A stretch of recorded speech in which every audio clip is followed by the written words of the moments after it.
welcome back.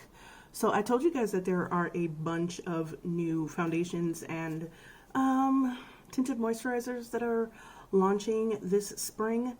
I don't know. I think a lot of them are probably leftovers from the launch that we were supposed to have last year, but because of the pandemic, a lot of companies didn't launch, and so we have quite a few new launches happening right now, and your girl got almost all of them, but the one that we're going to talk about today is the new Urban Decay Hydromaniac Tinted Glow Hydrator. The funny thing about this is that it on the box it says Glow Hydrator, and then on Sephora and on Ulta they call it a foundation.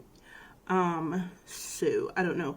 It comes in 12 shades. The shade that I got is 60 medium dark warm.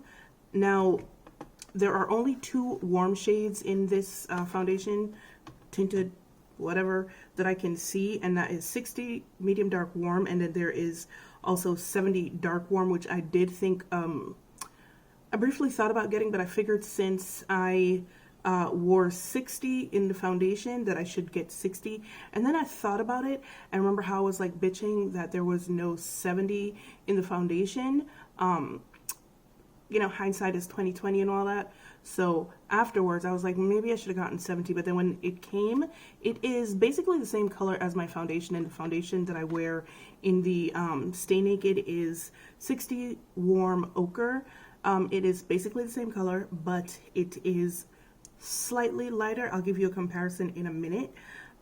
It is 29 bucks. You get 1.1 ounces of product, and what Urban Decay says about it,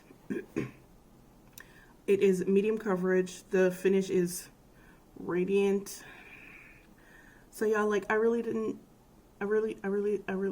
look before I got it to see that it was a radiant finish, but whatever, we gonna rock. It says what it is: a long wearing foundation, see, foundation, infused with kombucha, filtrate, and marula oil for 30% more hydrated skin, medium coverage, and a glowing finish. Jesus, okay. Highlighted ingredients: kombucha, filtrate, and antioxidant rich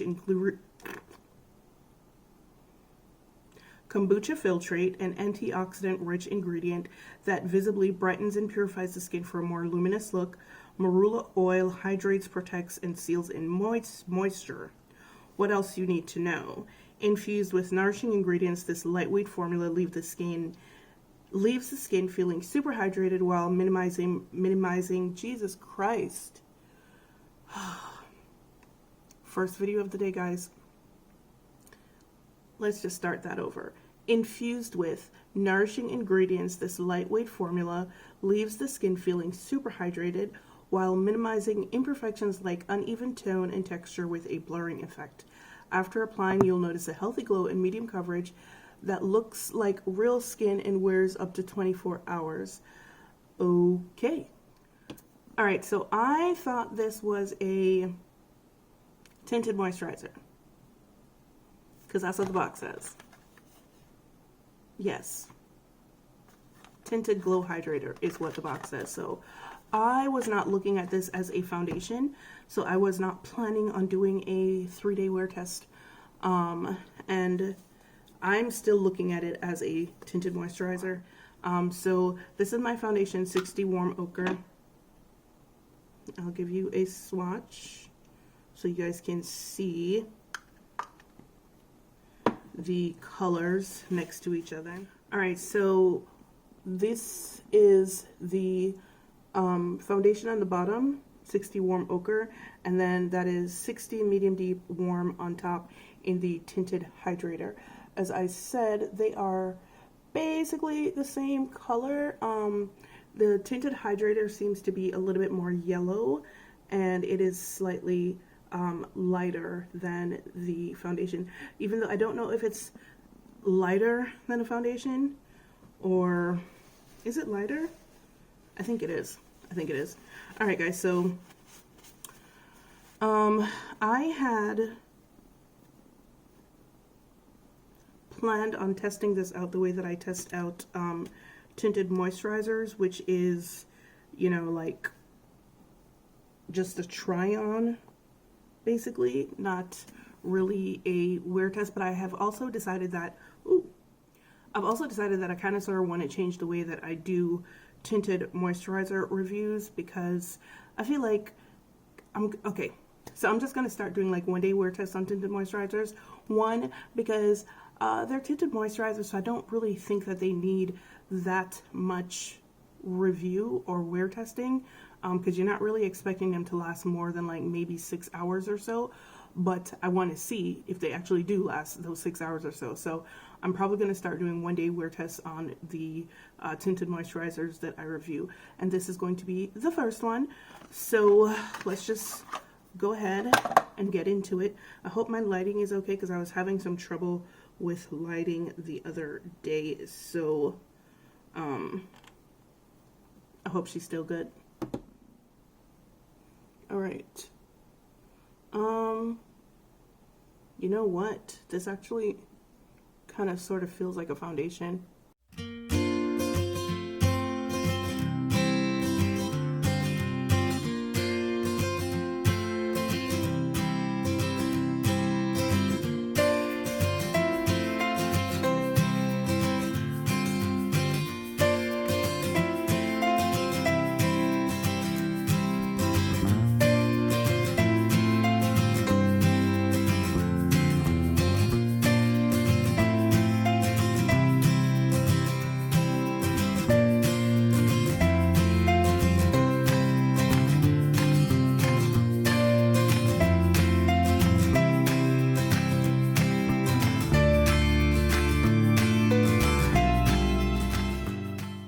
Alright, here's one side of my face and with the tinted hydrator, and the other side without. And what just happened, because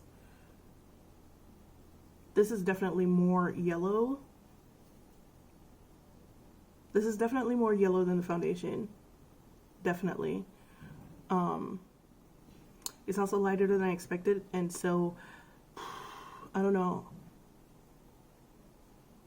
I can probably fix it, but I'm not. Ew. Alright, so I did the other side of my face with a beauty blender, and the application with a beauty blender is a lot better as far as I can tell, which is not a good thing for me because I don't really like beauty blenders. But yeah, it also attaches a little bit. It also attaches what? It also applies a bit patchy with a beauty blender, so something to bear in mind. And of course the coverage is not as stellar with the beauty blender, but I feel like this foundation just kind of wants to be gray on me. So I wonder if it's one of those foundations that's like warm neutral, neutral to warm type deals, because all of the other foundations in the range are, I believe, neutral shades. Let me check real quick. There are a lot of neutrals in this range. There are quite a few. There's one warm in the medium category, one warm in the light category, one warm in the medium category, one warm in the medium deep category. Actually, there's only one medium dark, and that's the one that I got. But yeah, I feel like this is one of those foundations that is one of those warm to neutral type foundations, so that they try to be flexible so that people who aren't necessarily warm or are cool can flexibly use it. But then you get people like myself who absolutely positively cannot wear a neutral at all, and it just kind of looks like, you know, corpse-like on us. But I'm gonna rock this for the rest of the day, and we gonna see how it turns out. Alright, so Huda concealer to kind of sort of save the day, right? And now I'm just gonna go in with the by Terry powder to try to bring some warmth back into my face. So I'm feeling hopeful because as I'm sitting here, the foundation is starting to look a little bit warmer. So I'm feeling hopeful that over the course of the day, it may actually wind up being, you know, shifting warm. But we'll see. We'll see what happens. So let's talk about this foundation real quick. So the first pass that I did, it was actually really emphasizing like texture on my skin. With the Beauty Blender, blending it in, I think the Beauty Blender is actually a better way to apply this foundation. And yes, it is a foundation. I don't know why it says Tinted Glow Hydrator, because it is actually a foundation. It is medium coverage and a damn foundation. And I think maybe they wanted to give the dewy girls something because they gave the girls that like matte the Stay Naked foundation. So they wanted to give the dewy girls, you know, a luminous foundation. However, I think this foundation is pretty matte. I'm really not getting dewy from it, and I wasn't getting dewy from it from jump. So,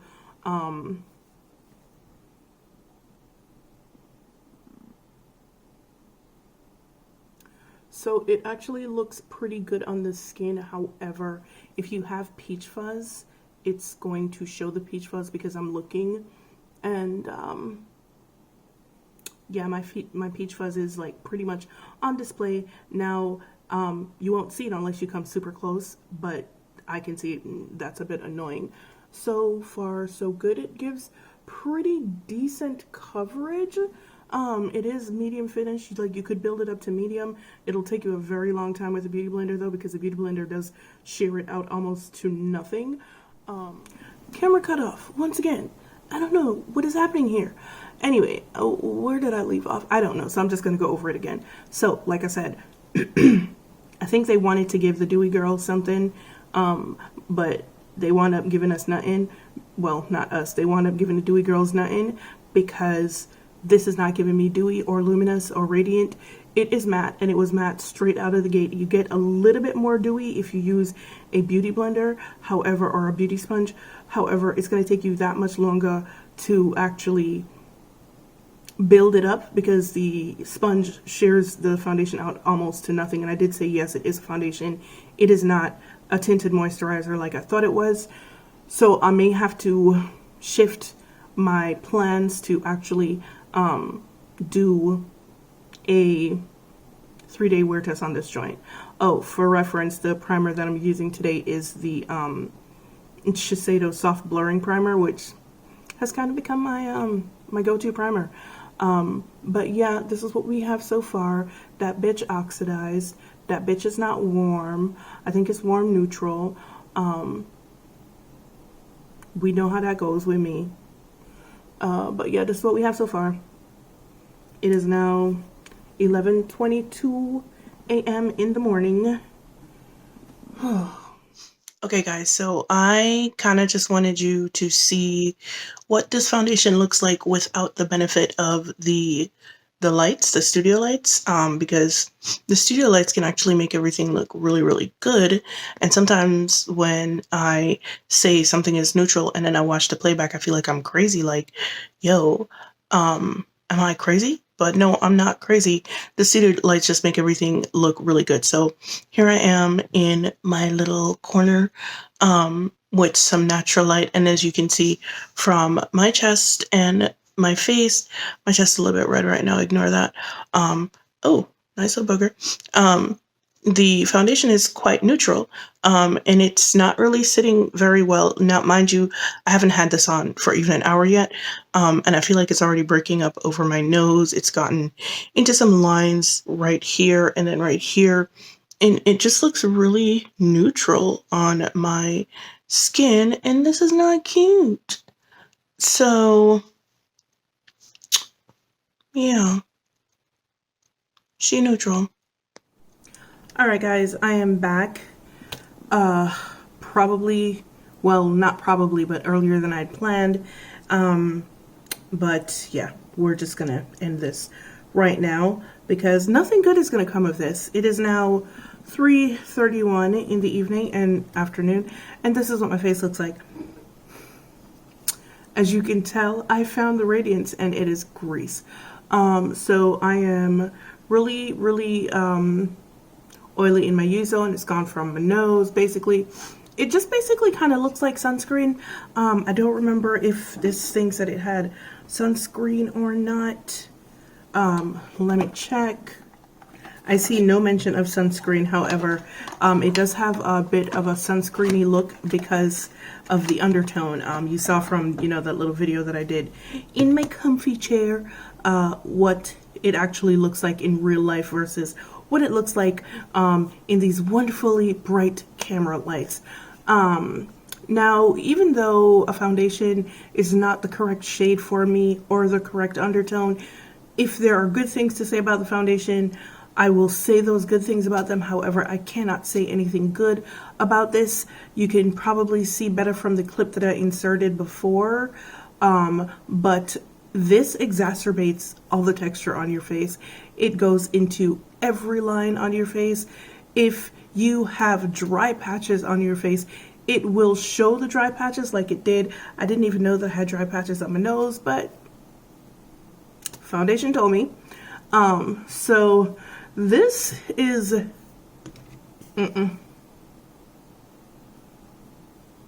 you should see the weird patchiness that's going on here right now. Like, normally I would get up close, but I don't care enough about this foundation to show you. But it just looks really, wow, it is patchy as hell. Like, the way that it's, you know, leaving my face is very patchy. Now, how it applied this morning. It applied pretty patchily this morning. When I was first doing it with the brush, it was very difficult to apply. It is a rather dry foundation, even before you start working it in, which is why when I first put it on, I said this feels more like a foundation because it's very dry. It doesn't have the kind of slip that a foundation normally has, if that makes sense. It felt more like a, I don't know how to explain it, but it doesn't have the same kind of slip that a foundation has. So when you put it on and you start to work it in, it's not even that it's drying quickly, it's just that the foundation doesn't move very well, if that makes sense. Yes, I was talking about how patchy it applies, and it does apply very patchy. It applies more patchily with the brush than it does with a beauty blender. And it still applied patchy with the Beauty Blender, even though, weirdly enough, you know, well, not weirdly enough, you know how Beauty Blender applies stuff. You're not going to get quite as much coverage when you use a damp sponge, which is what I was using this morning. Even with the Beauty Blender, or was I using it? Yeah, I actually used the Beauty Blender this morning. Even with the Beauty Sponge, it applied really patchy, and I had to keep going over some places. Like, I cut part of the video off because it was taking so long, which is also another reason why I had stopped on this side and I didn't go very much higher. What? I didn't go much more with it because I just couldn't be bothered because it was so hard to blend. Like, you probably couldn't see it on camera, but the way that it was blending was just not cute. And as I was talking about the texture and stuff like that, as you can see from like right here, it just looks weird. Oh, let's talk about the color, shall we? We're going to talk about the color real quick. So there's been this trend lately of foundations and tinted moisturizers and stuff like that. And like I said, there have been a lot of new releases of foundations and stuff like that, and I have most of them, and I bought quite a few of them from Ulta, so they all came in the same package, and the Urban Decay is one of them that came in the package. After I had that experience with the foundation this morning, I went and I looked at all of the others that I ordered, and they kind of have that same neutral look to them. I'm still going to try them for you guys because, you know, that's what we do, but I've noticed a trend of companies that make tinted moisturizers or, you know, foundations and stuff like that, including neutral in an undertone that's otherwise supposed to be warm or cool or something like that. And while I understand why they do this, to make it more flexible for more people, not everyone can wear a neutral undertone.